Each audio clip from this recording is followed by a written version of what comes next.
Welcome to clue today news.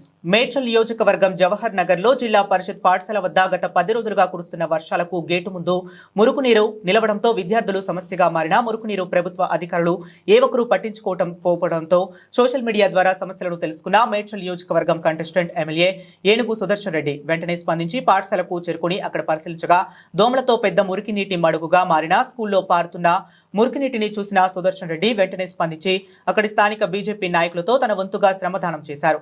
Beijing powder తెప్పించి తన స్వయంగా మురికినీటిలో దిగి సమస్య కొంతైనా తగ్గించాలని ఉద్దేశంతో మురుగునీటిలో బ్లీచింగ్ పౌడర్ చల్లారు. వెంటనే మున్సిపల్ కమిషనర్ కు ఫోన్ చేసి శాశ్వత పరిష్కారం చేయాలని తెలియజేశారు. సుదర్శన్ రెడ్డి మాట్లాడుతూ రాష్ట్ర ప్రభుత్వం గాని స్థానిక ఎమ్మెల్యే గాని ఇక్కడ అధికారులు ఎవరూ పట్టించుకోకపోవడంతో దీనివల్ల విద్యార్థులకు లేనిపోని రోగాలు వస్తాయని, విద్యార్థులు ఎంతో ఇబ్బంది పడుతున్నా స్థానిక ఎమ్మెల్యే మల్లారెడ్డి విద్యార్థులకు ఓటు బ్యాంక్ ఎలాగో ఉండదు కదా అని సమస్యను పట్టించుకోవటం లేదు.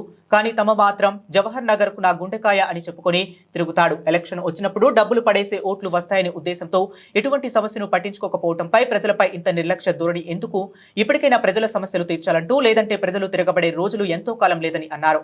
ఈ సమస్యపై స్థానిక బీజేపీ నాయకులు రంగుల శంకర్ నేత, కుర్రా పుణ్యరాజు, మారటి బాబు, వేపుల సున్ని మరియు ముచ్చర్ల యాదగిరి, శ్రీనివాస్ రెడ్డి, మహేష్ గౌడ్, కోమాకుల రాజు, లక్ష్మారెడ్డి, శివప్రసాద్ తదితరులు పాల్గొన్నారు.